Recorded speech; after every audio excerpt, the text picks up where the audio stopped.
जय श्री कृष्णा दोस्तों, एक बार फिर से आपके सामने प्रस्तुत है श्रीमद् भगवद गीता के महत्वपूर्ण विचार। तो चलिए शुरू करते हैं। अगर आप अपनी गलतियों से कुछ सीखते हो तो गलतियां सीढ़ियां बनती हैं, और अगर नहीं सीखते हैं तो गलतियां सागर हैं। इसलिए फैसला आपका है, चढ़ना है या डूबना है। तुम्हारे साथ जो हुआ वह अच्छा हुआ, जो हो रहा है वो भी अच्छा है, और जो होगा वो भी अच्छा होगा। निंदा से घबराकर अपने लक्ष्य को न छोड़े, क्योंकि लक्ष्य मिलते ही निंदा करने वालों की राय बदल जाती है। जो लोग बुद्धि को छोड़कर भावनाओं में बह जाते हैं, उन्हें हर कोई मूर्ख बना सकता है। कोई भी इंसान अपने जन्म से नहीं बल्कि अपने कर्मों से महान बनता है। अगर आप क्रोध के समय थोड़ा सा धैर्य रख ले तो आप कम से कम 100 दुख भरे दिनों से बच सकते हैं। जीवन में सब कुछ खत्म होने जैसा कुछ भी नहीं होता। हमेशा एक नई शुरुआत हमारा इंतजार कर रही होती है। सबसे समझदार इंसान वही है जो सफलता मिलने पर अहंकार में नहीं आता और असफलता में गम में नहीं डूब जाता है। यदि तुम्हारे अंदर खुद को बदलने की ताकत नहीं है तो तुम्हारा कोई अधिकार नहीं कि तुम भगवान या भाग्य को दोष दो। नरक के 3 द्वार हैं, वासना, क्रोध और लालच। अच्छे कर्म करने के बावजूद भी लोग केवल आपकी बुराइयां ही याद रखेंगे। इसलिए लोग क्या कहते हैं इस पर ध्यान मत दो, आप सिर्फ अपना कर्म करते रहो। प्रेरणा का सबसे बड़ा स्रोत आपके अपने विचार है। इसलिए बड़ा सोचे और खुद को जीतने के लिए हमेशा प्रेरित करें। योग रहित पुरुष में निश्चय करने की बुद्धि नहीं होती और उसके मन में भावना भी नहीं होती। ऐसे भावना रहित पुरुष को शांति नहीं मिलती। कोई भी मनुष्य क्षण भर भी कर्म किए बिना नहीं रह सकता।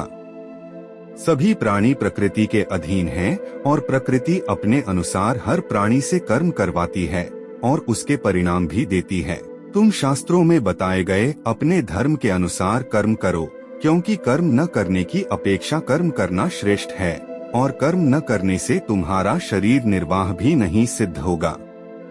अभिमान नहीं होना चाहिए कि मुझे किसी की जरूरत नहीं पड़ेगी, और यह वहम भी नहीं होना चाहिए कि सबको मेरी जरूरत पड़ेगी।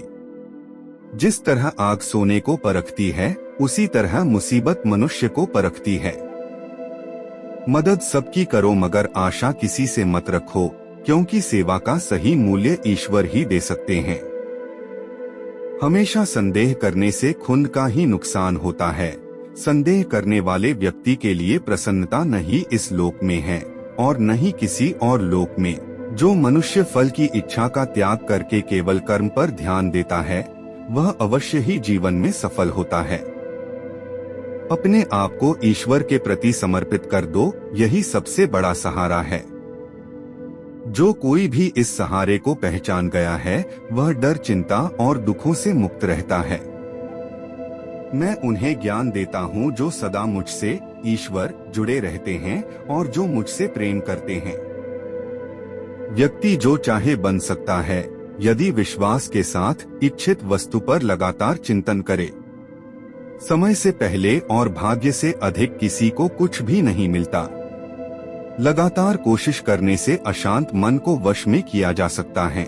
समस्याएं हमारे जीवन में बेवजह नहीं आती, उनका आना एक इशारा है कि हमें अपने जीवन में कुछ बदलना है। सिर्फ अपनी नहीं बल्कि दूसरों की गलतियों से भी सीखो, क्योंकि लक्ष्य बड़ा है और समय कम। जब परिवार के सदस्य अप्रिय लगने लगे और पराये अपने लगने लगे तो समझ लीजिए विनाश का समय आरंभ हो गया है। मनुष्य की मानवता उसी वक्त नष्ट हो जाती है जब उसे दूसरों के दुख पर हंसी आने लगती है। जैसे समुद्र के पार जाने के लिए नाव ही एकमात्र जरिया है, वैसे ही स्वर्ग में जाने के लिए सत्य ही एक सीढ़ी है। सम्मान हमेशा समय और स्थिति का होता है, पर व्यक्ति उसे अपना समझ लेता है। किसी और का काम पूर्णता से करने से कहीं अच्छा है कि अपना काम करें, भले ही उसे अपूर्णता से करना पड़े। एक अनुशासित व्यक्ति अपना तथा समाज व देश का विकास कर सकता है। जो बीत गया उस पर दुहक क्यों करना, जो है उस पर अहंकार क्यों करना, और जो आने वाला है उसका मोह क्यों करना। परिवर्तन संसार का नियम है। समय के साथ संसार में हर चीज परिवर्तन के नियम का पालन करती है। दान करना और भूल जाना दान की सर्वोच्च प्रक्रिया है। की गई दान की गणना तुम्हारे दान को तुच्छ बना देता है। शिक्षा और ज्ञान उसी को मिलता है जिसमें जिज्ञासा होती है।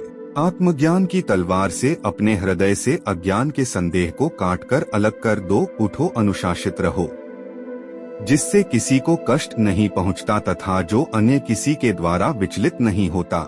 जो सुख दुख में भय तथा चिंता में संभाव रहता है वह मुझे अत्यंत प्रिय है। जो मनुष्य सुख और दुख में विचलित नहीं होता है, दोनों में संभाव रखता है, वह मनुष्य निश्चित रूप से मुक्ति के योग्य है। परेशानी आए तो ईमानदार रहें, धन आ जाए तो सरल रहें, अधिकार मिलने पर नम्र रहें और क्रोध आने पर शांत रहें। यही जीवन का प्रबंधन कहलाता है। जो व्यक्ति मन को नियंत्रित नहीं करते, उनके लिए मन शत्रु के समान कार्य करता है। मन की शांति से बढ़कर इस संसार में कोई भी संपत्ति नहीं है। अगर परमात्मा तुम्हें कष्ट के पास ले आया है तो अवश्य ही वो तुम्हें कष्ट के पार भी ले जाएगा। जीवन का आनंद ना तो भूतकाल में है और ना भविष्यकाल में, बल्कि जीवन तो बस वर्तमान को जीने में है। चिंता मत करो, क्योंकि जिसने तुम्हें इस संसार में भेजा है उसे तुम्हारी ज्यादा चिंता है। यदि आपको यह वीडियो पसंद आई हो तो वीडियो को लाइक और शेयर करना बिल्कुल न भूले और चैनल को सब्सक्राइब अवश्य करें। जय श्री कृष्णा।